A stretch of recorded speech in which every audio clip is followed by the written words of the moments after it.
Welcome to this episode of the Ninth Grade Experience. We have three new guests on the show today, and these three people you may have seen in your classroom, maybe at the middle school, or poking around in a Zoom session or something like that. But these three people that we're going to talk to and learn from today are probably three of the busiest people that are in our school district right now. They're our technology integration specialists. So we'd like to welcome Mr. Peters, Mr. Scholl, and Mrs. Moser to our program today. Thanks a lot for joining us, everybody. Thanks for having us. Hi there. Yeah, thank you. So this is the largest Zoom podcast recording we've done too. So we'll see how this goes, and hopefully it all works out. I know that we're dealing with Zoom and learning it all together here. But before we start, we do want to clarify that the three people that you're hearing from today are not the people that if you have a tech problem, these are not the people that will be answering those questions. So, if you're listening today hoping to find out what happens when something, there's a problem, that's not what these people do. These people are like the people that help us to integrate all the learning into what you're doing online. And they're going to give you some tips and strategies. We have a Schoology expert or several Schoology experts here. So if we have Schoology questions or things like that, we can get into that too. So just to clarify before we're up front. So our first question that we always ask every new guest, since this is the first time you've been on, is describe your ninth grade experience. And as we always tell the adults, you don't have to mention the year or the school that you went to. You can if you want, but you don't have to. And since we're talking to technology people today, we thought it would be fun to add in, what was the piece of technology or the newest technology that you had when you were in ninth grade, if you remember back that far? So whoever wants to jump in first can. I can go first here. So it's Mr. Peters, if you're listening. I can't actually remember. I was trying to do the math in my head for the actual year. But what I do remember about ninth grade is I was the first class to actually go up to the high school. The 8th and the 9th graders went to the high school at the same time. It was really like a unique situation. And so I never had the whole where I went to actually, you know what? Let me backtrack on that for a second. My ninth grade was in a middle school. That's right. That's how long ago it was. My ninth grade, I was the last ninth grade class in my middle school. So when we went up as 10th graders, the ninth graders went with us. So it was like a really unique transitional period. And I can remember in my history class, we were still using transparencies and a slideshow that accompanied by a record player. Now, this was still in the 2000s, but as we know, technology changed quick. So projectors and even record players, cassette players were still being used. And this has to be like 2000, 2001. And that was like the extent of the technology. I do remember taking a business class and learning about Microsoft Word and a C++ class as well, Visual Basics and that kind of stuff. But in the general classroom, it was mainly transparencies. As far as the technology goes. I'll piggyback off of Dylan. I'll just based off of his last question or an answer, I'll answer that one first. So what I remember most about technology in ninth grade, and again, mine was also in the 2000s, but overhead projectors, as Dylan mentioned, I'm a left-handed person. So when I would go, if anybody knows a left-handed person, chalkboards, dry erase, overheads are my worst enemy, because all I do is I write and I smear and erase everything that I just wrote. So it didn't take very long for, in math class and things like that, for the teacher not really ask me to come up and write on the overhead anymore, just because I would erase everything that they had. But so that was one piece that I vividly remember, as well as, I don't know if you had experience with this, but I remember sitting in class as a kid and the teacher would go out in the hallway, kind of looking around, then they come back in with this massive TV on a massive cart, and you knew it was like movie day. So that as well as clickers. If we remember clickers, now we have all these different forms of formative assessment. But I remember the teacher having a set of clickers where we could, answer a question by clicking almost like a little remote control, whether it was A, B, C, and D. And those are the kind of the ones that I remember in terms of big technology back when I was in high school. And my experience overall, I remember I went to a school in Lehigh Valley. It was a rather large school, similar to Emmaus. But I remember ninth grade not really having any type of, and the lights just went out. I don't remember having any type of full on experience, any kind of really orientation. It was more or less thrown to the wolves. You're a ninth grader, small fish in a big pond. So it's nice to see that there's some resources out there for East Penn and Emmaus kids to kind of help them get acclimated to their ninth grade experience. And Mrs. Moser, how about you? So I guess I'm going to go last because I'm snickering hearing them discuss where they were in ninth grade in the 2000s, because I'm considerably older than Mr. Scholl and Mr. Peters, and I attended ninth grade in 1985. Wow, you're one of the first adults that has ever given the year, so congratulations for that. Yes. Well, so in the 1985-86 school year, which would have been when I attended ninth grade, I went to school in Berks County, which is a neighboring county, and I went very different than Emmaus High School. I went to a very small school district. My entire high school, which was 9 through 12, we were actually had a junior/senior high school. And I think our entire school had 500 students, 9 through 12. So, my experience was a lot different. I was one of 130 kids in my class, in my ninth grade class. What I remember most vividly about ninth grade, which is not a lot because it was a long time ago, but what I remember is one of my ninth grade classes was typing class. It was typing. I had a whole semester of going to a lab that had some manual typewriters and some electric typewriters. If you got there early, you could pick a seat with the electric typewriter, and that was a good day. If not, you had to work on the manual, and you had to actually feed the paper in. And we did exercises for the entire period, A, S, D, F, J, K, L, semicolon, and we did all the typing exercises. And it's interesting when I think about that, because nowadays in tech, we often debate if students should have that kind of legitimate typing training. Whereas now, of course, I'm sure many of your ninth grade kids are like, what? Typing? Why do I need? I can type a whole paper with my thumbs on my phone, right? Yeah, I was just going to say, that's kind of leading into where we were going to go next. But Yep. We have this great, we were talking about everyone in their ninth grade experience and the different levels of technology. Whereas here, we're dealing with what we've been dealing with since March. Your jobs have taken on a heightened level of responsibility and involvement and, troubleshooting and those kinds of things. So what have you seen in the last couple months from students and the things, what have they we always assume that this age group, we call them digital natives, which means that they're kind of grown up with the technology. But what have you guys noticed about ninth graders, or that middle school to ninth grade kind of age group of things that they're just not as good at on the computer that we thought that they were, but they're kind of showing that maybe they're not? Well, ironically, can I answer this one first, guys? Mm-hmm.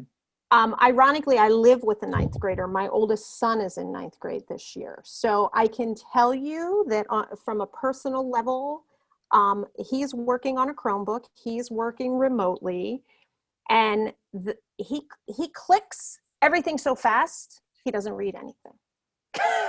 So I would say that while they are digital natives, and he is often teaching me things like, Mom, did you know you could do this? And did you make a meme this way? And how about this? And just look over here on Instagram and, on TikTok and all that stuff. But when it comes to reading the directions of his Google Classroom assignments or his Schoology assignments, or it comes to following the teacher's directions, he's like, I don't know what to do. Okay, so we have to slow it down and actually read those things. But I do think because kids are digital natives, their brains don't necessarily work that way anymore. Yeah. And that's hard. That's really hard.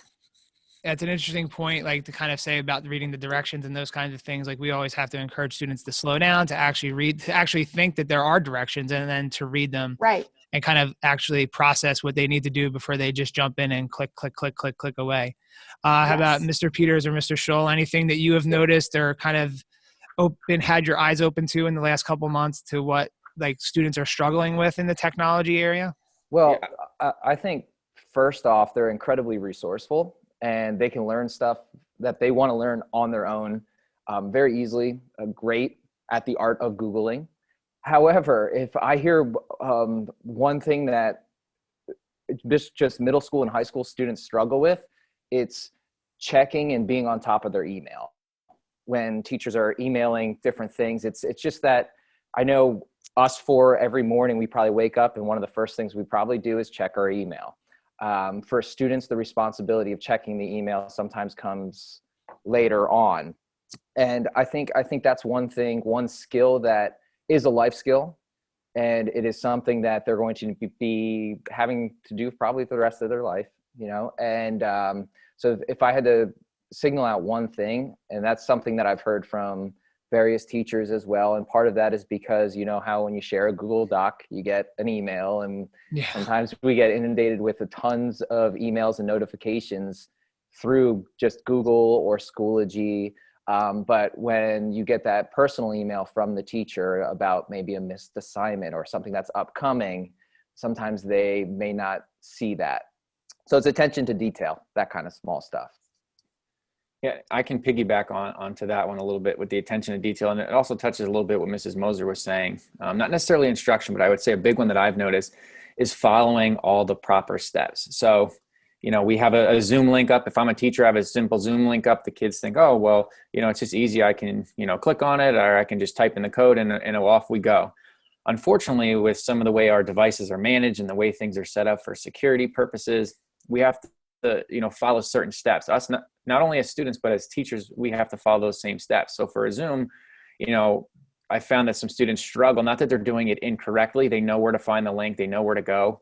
But it's a matter of, you know, not signing in with Google, or, you know, not knowing what the passcode is, and just simple things. And as Mrs. Moser mentioned, her son, you know, is clicking too much. We found that, you know, on Chromebooks, if they hit a key so many times, it turns on an accessibility function where it locks them on caps lock. So if a teacher has their passcode is all lowercase letters, you know, that becomes an issue. So just following some of those processes, or they know where to go, but they're not logging in with the correct account, or because they're at home, you know, they might be logged in as their parent or guardian who happen to be logged on last on the home computer. So they're having trouble getting on. So just that, as Mr. Peters said, and Mrs. Moser said too, not only the instructions, but just that attention to detail is they think they know how to do it, and they do. It's just sometimes they have to go through the proper channel or the proper series of steps to kind of get there. The Chromebook thing you mentioned is interesting because there is no caps lock key on the Chromebook, and that's something that always throws me for a loop. So that there is a series of buttons you can hit that like makes it a caps lock. That's pretty, I don't know if students really know that. Not that we need them to know that, but that's kind of interesting that there is a way to do it. And that's kind of like one of those things that with Chromebooks and all the devices that kids have is like they know what they know, but there's so much more that they can explore and kind of make things easier or simpler for themselves that they really don't have that like knowledge base to like how to do those like quick shortcuts and those kinds of things. I was thinking while everyone was talking, like if I'm a student and I'm struggling with something, like could you give like a way, like, or a steps, or what should a kid do, you know, if they're kind of just struggling with something? Like, how would you recommend that they kind of try to solve their own issue first? I know, like, as adults, we always think, like, go to YouTube and look a video up, like, you know, fix your washing machine, go to YouTube, like, build a deck, go to YouTube. But, like, if I'm a ninth grade student, I'm sitting at home and things aren't working, and, like, I try to email, but the email's not, like, you know, people aren't automatically there responding, or I'm doing my work at 11 o'clock at night and nobody's there to help. Like, what should I do as a student if I'm struggling with something? I think first and foremost, we have since March, our team and the Office of Technology has put together our Family Tech Resources site, which is continuing to grow. It's funny because Mr. Sustrico, you just mentioned that with the keyboard shortcuts. And in fact, earlier this week, we released a ton of keyboard shortcuts tutorials on our Family Tech Resources page for students to find those shortcuts, whether they want to switch from window to window really quickly, whether they want to put on caps locks, how to split your screen. All those kind of shortcuts are available on there, as well as troubleshooting. And there's tons of links that our district has put out for troubleshooting, whether it's tips or our new one-to-one service help desk for more hardware, software kind of issues. So I think first, if I'm a student, I would check the Family Tech Resources website, which is, I believe, a bookmark on their Chromebook automatically under the EHS folder. So that would be my first stop. And I'll let Mrs. Moser and Mr. Scholl speak to some other techniques and ideas. Can I answer this one first, Mrs. Moser? Yeah, go for it. So the one that I think of is, you asked the question about what should students do. But I think also as teachers, since March, as you mentioned, we've all had to learn a ton of things on the fly and troubleshoot ourselves. So one of the things I do the most, because we're working remotely and working with teachers, is just try to think logically through a series of steps. So when a teacher or a student or parent comes to me with an issue, I need to think logically and in a series of steps. And, what scenarios could, so I'll go back to my example of, at the beginning of the year, there were kids who could not get on to Schoology. Well, some students went to, Schoology and just started to create an account, or they were signed in as their parents. So just thinking logically in terms of, okay, it's not working. Why is it not working? And that kind of is that soft skill that, that problem solving, I think, is going to, obviously lend themselves as they go to college or a trade or, right into the work environment. That problem solving of taking a step back, looking at what's going on, what the issue is, how can you solve it, and kind of going from there. So taking all the information you can get and just kind of trying to solve it. And we do that as teachers as well, just as students are, as we're learning through all this new stuff. Yeah, I would say, in conjunction with that, I knew Mr. Peters was going to jump in with the family tech resources, because our team as a whole has done a lot of work to try to make resources more available for just that reason, Mr. Stechko. I know that my own ninth grader, the times he's awake are different than me, right? He's way more nocturnal than I am. So he's working at odd times. So going to that page first is really good. And then the other thing I find, in contrast to Mr. Scholl, who's logical sequential, I'm very abstract random. Okay. So for me, I'm thinking about a lot of different things at the same time. And so I am constantly asking questions of other people to try to sort that out in my own head. My teaching, all of us have been teachers, classroom teachers. I have been an elementary teacher. And, one of the things I always said to my 5th grade kids was, you ask 3 before me, try to solve your problem yourself. So that, and that goes back to soft skills. I think while kids are, 9th grade students are digital natives, I think asking questions of more than just yourself, asking questions of maybe other students, as a team, we ask questions of each other all the time. That's how we're able to produce the content that you see on those websites, because we're working together, asking all those questions. So I think asking others is checking the resources you have, asking other people in your zone if they're aware of it, or even reaching out on social media. So many kids are connected through social media. I know all of us follow people, to try to hear the latest and get up to date. And then the last thing I think is having the stamina to keep after it. And again, that's another soft skill that we talk about, but that's a really hard one right now, because so many students and adults are trying to solve so many problems consistently. I think we're all running out of stamina. So I think pacing yourself and thinking about those other supports is really is helpful. And it's interesting. We talk, and so much of what you said is so spot on to what we usually talk to kids about in the classroom. And when we always talk about, if you have a problem with your own cell phone, what do you do with it? Nobody, Right. When they have a problem with their cell phone, they don't just leave their phone for 3 weeks and let it sit there, and nobody tries to figure it out. So we're trying to encourage kids to have those, same thoughts about their phone with their device for school, or the things that they're using for school. So it's kind of interesting. And, we've done a lot of work together, and all the tech things that we always talk about, it's never the tools, it's all the other things that go along with it. And I think one of the things that the 3 of you have consistently said so far during our talk here is that a lot of it isn't necessarily on the skills of learning a program per se, even though we will talk about Schoology in a couple minutes for some stuff there. But a lot of what you're talking about, all 3 of you, are these skills of asking questions, persevering, trying to figure things out, problem solving, all the things we talk about as a district. So I think it's good to reinforce that idea that,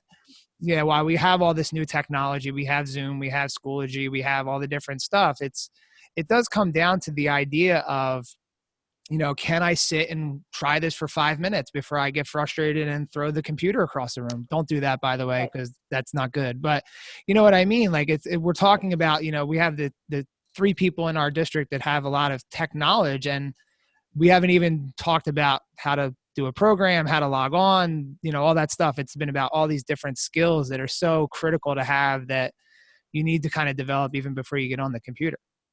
Yeah. Well, Absolutely. here's the thing, Mr. Suchko. I would say, having been in this role for a number of years, and I'm sure Mr. Scholl and Mr. Peters can attest to this, the only constant in our realm is change, right?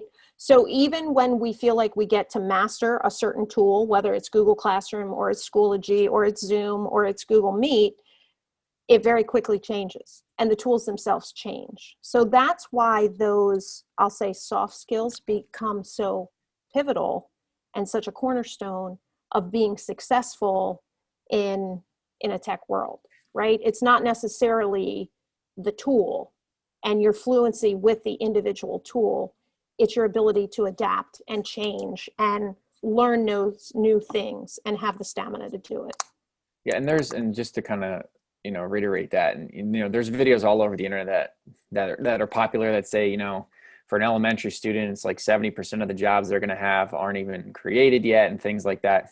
So having those soft skills to be able to do all of those things regardless of the program, because the programs they're using now, and I know Mr. Peters and Mrs. Moser can attest to this, that the tools we were using 5-6 years ago are, for the most part, irrelevant, and they're going to continue to change. So if you think about not only elementary students, but ninth grade, by the time that they graduate and get to college, the tools that they're using now may still be around, but there's going to be a lot newer ones that, may do more things. You're talking about phones before, TikTok wasn't around and Snapchat wasn't around probably 5-6 years ago. All these things that they're so engrossed in just have not been around. And so I can't imagine what, you always think like, well, what else can they come up with? And there's always going to be something new. But that's really what those skills translate to. Yeah, and it's kind of funny, like if you would have said back when I was in ninth grade that I wanted to be a YouTuber, like I'm not even sure if YouTube existed then, but I think it did.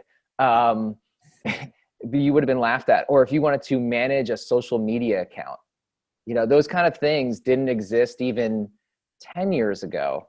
So like as we've said, it's just changing so quickly, and being able to adapt and apply. That's the other big thing. These skills that we're learning, take like a Google Sheet, right? You're using Google Sheets to put in some formulas, and you're learning all about that. And next thing you know, you get to a job that has Excel or a very similar numbers if you're using Mac.